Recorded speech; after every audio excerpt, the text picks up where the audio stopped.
Alors bonjour tout le monde. J'ai un troisième exercice, un troisième exemple de rétrosynthèse. Donc c'est cette molécule que je vais dessiner.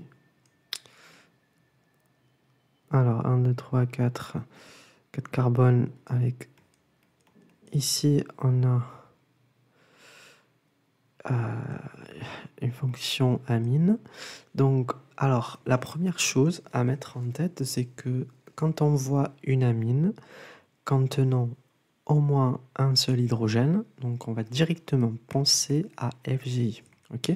À changer en fait, à changer notre fonction, ok? Il faut changer la fonction, il faut changer par exemple l'amine, il faut la rendre amide, ok? Ça c'est un exemple, on peut faire autre chose, autrement pardon. Mais voilà, on va le faire dans cet exercice. Comment on fait? On va pas couper en premier, on va écrire FGE. Alors là, je redessine ma molécule. Comme ça, je mets N, H, et là, pour que je puisse former l'amide, qu'est-ce que je fais? Sans changer le nombre de carbone total, je rajoute directement oxygène. Ok? Voilà, j'ai rajouté un oxygène ici. Voilà, ma chaîne, elle est la même. Mais moi, j'ai mis une C doublison au pardon. Donc là, j'ai un amide. Ok? Voilà, qu'est-ce que je fais? C'est toujours, quand on voit ça, il faut réfléchir par rapport alpha. Ok? Une coupure alpha, c'est-à-dire comme ça. Ok? On va faire une coupure ici. Qu'est-ce que ça va donner? Ça va donner... Alors ça va donner quoi? 1, 2, 3, 4. Voilà, comme ça. N, H. Et ici, on avait déjà le doublé non liant de l'azote. Et en plus de ça, on va avoir un électron. Est-ce qu'on va faire, comment dire, ça? Ok, donc on va avoir une charge négative. Ok, une charge négative sur l'azote. En plus de ça, on a une autre molécule, c'est-à-dire le reste, c'est ça. Là, il y aura quoi? Il y a ce qu'on a appelé l'oxo alkylium, ok. Oxoalkylium, on avait vu l'hydroxy, on l'appelle méthylium par exemple, et maintenant là on a hydroxyéthylium, ok. Voilà, donc oxo, pardon. Qu'est-ce qu'on fait? On va directement se rappeler des équivalents en synthèse. Donc l'équivalent en synthèse pour quelque chose qui est chargé négativement, on avait dit, on va directement rajouter un hydrogène, comme si on avait attaqué, ok, un hydrogène. Voilà, donc c'est une amine primaire, ok. Pour celui-là, c'est quoi? On avait dit, comment dire? On avait dit on met ça, on met un X ici, un halogène, ok. Donc c'est quoi? C'est un chlore par exemple.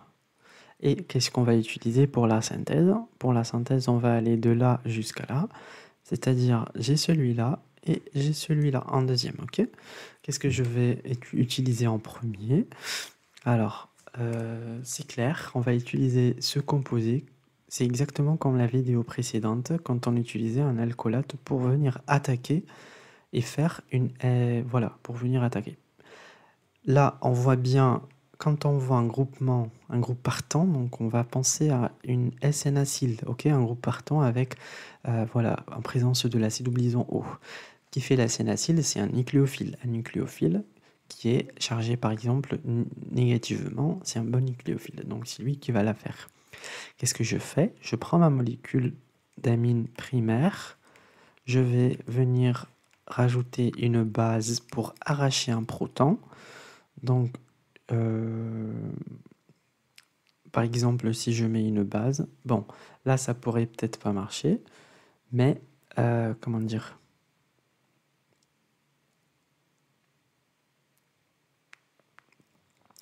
Alors, soit par exemple, après l'ajout d'une base, par exemple, tu arraches le proton, mais vu que l'amine aussi c'est une base, donc généralement on pourrait directement attaquer avec ça. Ici je mets le chlore, c'est-à-dire cette molécule que vous voyez là, c'est un réactif également, donc j'ai le droit de la mettre ici. Et qu'est-ce que je fais? Je vais venir avec, alors à l'aide du doublé non liant de l'azote, attaquer ici. On va former notre alcoolate. La charge négative qui va se former, qui va lui arriver? Elle va se reformer et le Cl, il va sortir, donc c'est L-, ok? Donc si L- va partir. Qu'il ait un bon groupe partant. Qu'est-ce qu'on va former? On va former cette molécule avec NH. Alors, avec un autre H par exemple, ici une charge positive. Alors je vais essayer de le faire en détail pour expliquer que c'est possible en fait ce mécanisme, c'est-à-dire ne pas commencer par l'attaque d'une base, vu que l'amine c'est déjà basique, ok? Déjà une base.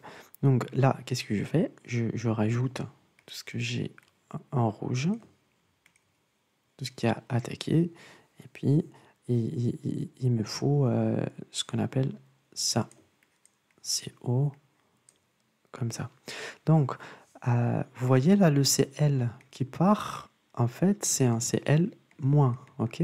Donc le Cl-, il va pas rester comme ça en solution. Quand on a une charge positive sur l'azote, un atome électronégatif, donc c'est pas bien. Donc, ce qu'il va faire, il va venir arracher le proton et rendre l'électron du proton à l'azote.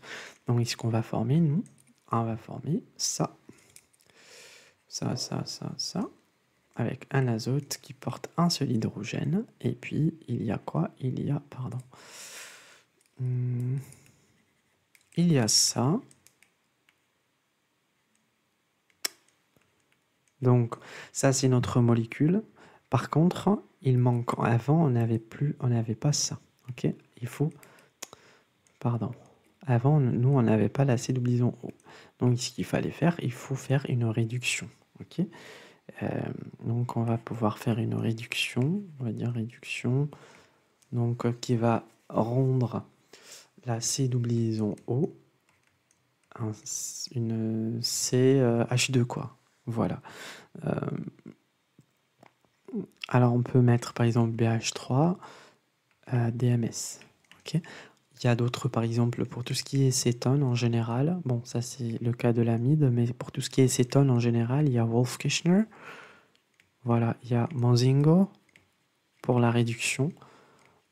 Et il y a aussi Clemenson. Ok, donc là, ça va nous donner quoi? Ça va nous donner ça. N. Voilà, avec un H, ça c'est notre molécule de départ qu'on avait synthétisée. Ok? Voilà, c'est ça. Donc il faut toujours faire attention par rapport à l'amine qui porte un seul hydrogène. Pourquoi? Parce qu'en fait, en présence d'une base, en fait, l'amine, elle va, en fait, il y aura une alkylation.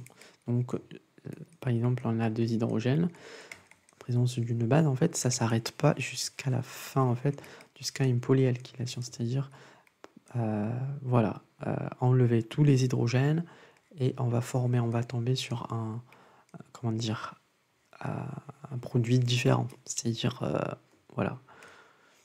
On va voir un autre exemple après et voilà, on va normalement bien comprendre.